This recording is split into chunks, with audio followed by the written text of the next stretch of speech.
नमस्कार मैत्रिणींनो, आज आपण पॅटीस बनवणार आहोत. त्यासाठी इथे बटाटा उकडून घेतलेला आहे आणि बघा मीठ, मिरची, लसूण, अद्रक आणि थोडंसं वाटाणे वाटून घेतलेले आहेत मिक्सरला.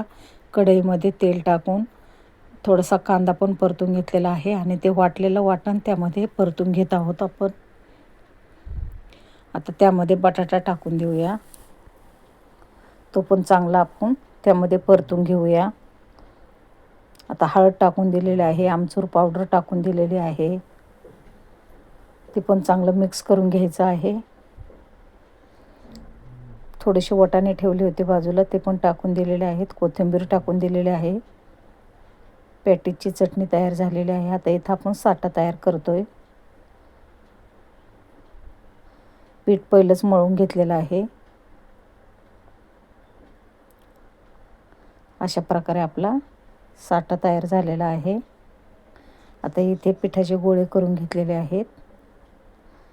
चपाती लाटून घेऊया. खूप साऱ्या चपात्या लाटायच्या आहेत. अशा प्रकारे आता प्रत्येक चपाती साठा लावून एकावर एक ठेवून द्यायची आहे.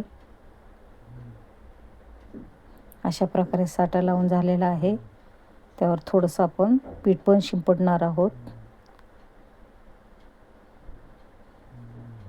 एकावर एक ठेवून अशा सर्व चपात्या तयार केलेल्या आहेत. आता त्याचे आपण रोल बनवूया.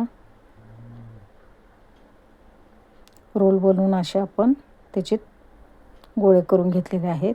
प्रत्येक गोळा लाटून घेतलेला आहे. आता चटणी भरून आपण पॅटीस बनवून घेऊया घरच्या घरी.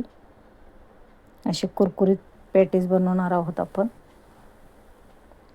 अशा प्रकारे सर्व पॅटीस तयार झालेले आहेत. आता पॅटीसचे कडा कापलेले आहेत, त्या तळून घेऊया पहिल्या. चहाबरोबर छान लागतील.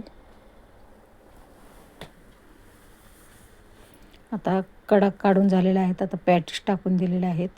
तुम्ही बघू शकता. पहिला गॅस बारीकच करून घ्यायचा आहे.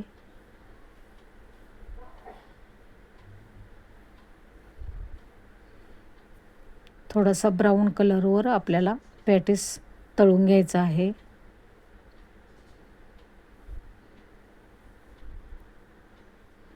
अशा प्रकारे आपले पॅटीस तयार झालेले आहेत. आवडल्यास नक्की लाईक, शेअर, सबस्क्राईब करा. व्हिडिओ बघत राहा.